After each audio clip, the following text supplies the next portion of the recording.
Assalamualaikum warahmatullahi wabarakatuh. Wassalamu ala asyrafil anbiya'i wal mursalin wa ala alihi wa sahbihi ajmain amma ba'du. Pertama-tama marilah kita panjatkan puji syukur kita kehadiran Allah Subhanahu wa taala atas karunia-Nya kita dapat berkumpul dengan sehat untuk melaksanakan tugas video ini.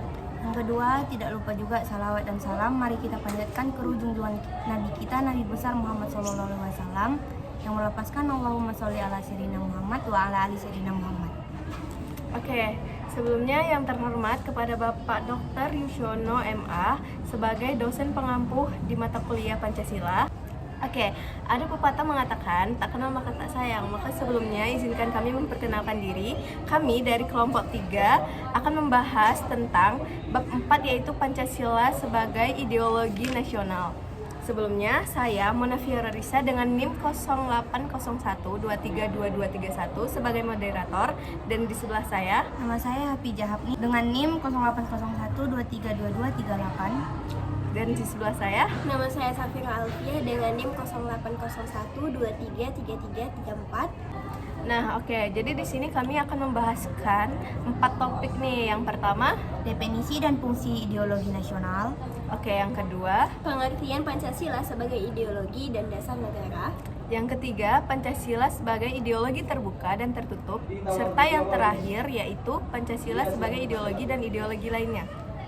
Oke, baiklah, sekarang kita masuk ke topik pertama, yaitu mengenai definisi serta fungsi ideologi Pancasila. Sebenarnya apa sih pengertian dari ideologi itu sendiri? Ideologi berasal dari bahasa Yunani, yaitu ideos, yang berarti gagasan, konsep, pengertian dasar, dan cita-cita. Sedangkan logos artinya ilmu. Secara harfiah, ideologi dapat diartikan ilmu pengetahuan atau ide atau juga ajaran-ajaran tentang pengertian dasar.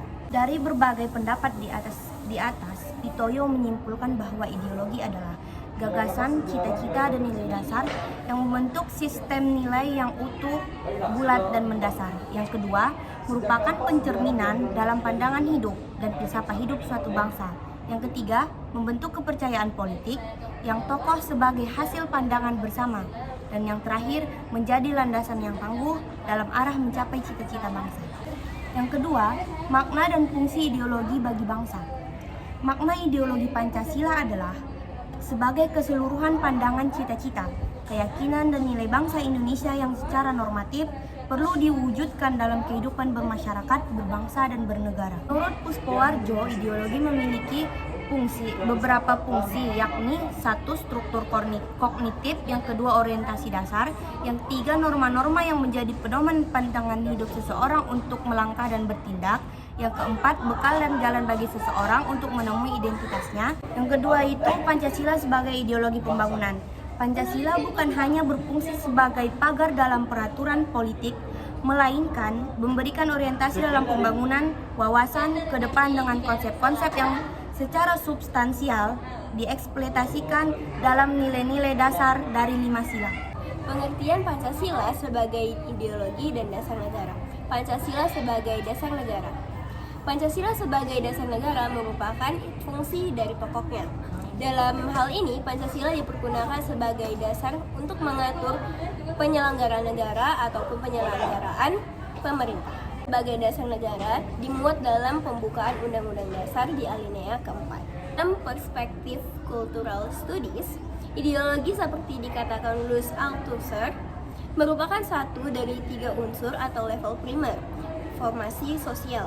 Di sini ideologi relatif otonom dari level lain seperti ekonomi, meskipun ditempatkan pada urutan terakhir. Kalau boleh tahu nih ya kan, ada aspek apa aja sih yang terkandung dalam Pancasila sebagai ideologi negara? Ada 4 aspek dalam karya strukturalisme Althusser yang menjadi inti pandangan tentang ideologi. 1. Ideologi memiliki fungsi umum untuk membentuk subjek. Kedua, ideologi sebagai pengalaman yang menjalani tidaklah palsu. Ketiga, ideologi sebagai pemahaman yang keliru tentang kondisi nyata eksistensi. 4. Ideologi terlibat dalam reproduksi formasi-formasi sosial dan relasi mereka terhadap kekuasaan. Nah, sekian penjelasan dari topik kedua. Oke, kita lanjut ke topik ketiga tentang Pancasila sebagai ideologi terbuka serta tertutup. di sini saya akan menjelaskan apa itu ideologi terbuka dan tertutup. Menurut Effendi, mendefinisikan ideologi terbuka adalah ideologi yang dapat berinteraksi dengan perkembangan zaman itu sendiri dan dengan adanya dinamika yang secara internal. Sedangkan untuk ideologi tertutup sendiri memiliki kecenderungan untuk menganggap keyakinan dan pandangan sendiri sebagai satu-satunya yang benar dan mengesampingkan atau menolak ide-ide yang berbeda. Nah, menurut Alfian, kekuatan suatu ideologi tergantung pada kualitas 3 dimensi yang dimiliki oleh ideologi itu sendiri. Seperti yang pertama, dimensi realita, dan yang kedua, dimensi idealisme, serta yang ketiga, dimensi fleksibilitas. Nah, Pancasila sebagai ideologi terbuka juga dijelaskan di dalam ketetapan MPR RI nomor 5 MPR tahun 2000 tentang pemantapan persatuan dan kesatuan nasional, yakni pada bagian arah kebijaksanaan yang menyebutkan bahwa menjadikan Pancasila sebagai ideologi negara yang terbuka dengan membuka wacana dan dialog terbuka di dalam masyarakat sehingga dapat menjawab tantangan sesuai visi Indonesia di masa depan. Nah, kita udah membahas 3 topik nih. Kita akan membahas topik terakhir, yaitu ideologi Pancasila dan ideologi lain. Yang pertama itu ideologi Pancasila. Dalam menjabarkan nilai-nilai dasar Pancasila menjadi semakin operasional dan dengan demikian menunjukkan fungsinya bagi bangsa Indonesia dalam menghadapi berbagai masalah dan tantangan dewasa ini. Perlu diperhatikan beberapa dimensi yang menunjukkan ciri khas dalam orientasi Pancasila. Pertama itu dimensi teologis, yang kedua itu dimensi etis, dan yang ketiga itu dimensi interal atau interaktif. Nah, selanjutnya kita akan mengenal ideologi lainnya. Yang pertama yaitu liberalisme, dan yang kedua komunisme, serta yang ketiga fasisme. Dan yang terakhir marxisme. Untuk yang pertama akan dijelaskan oleh Safira. Yang pertama, liberalisme.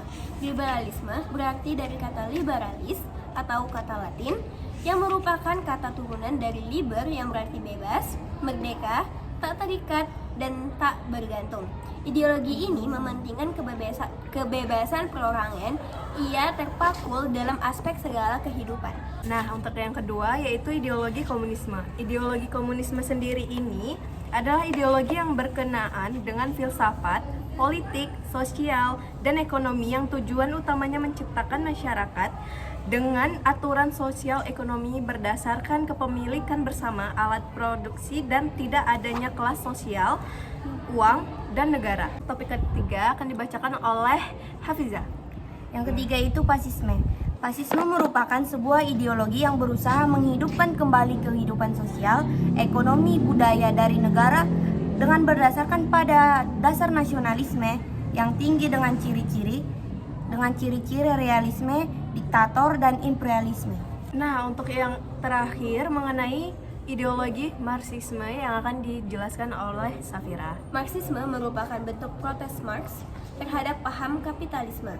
Ia menganggap bahwa kaum kapital mengumpulkan uang dengan mengorbankan kaum proletar.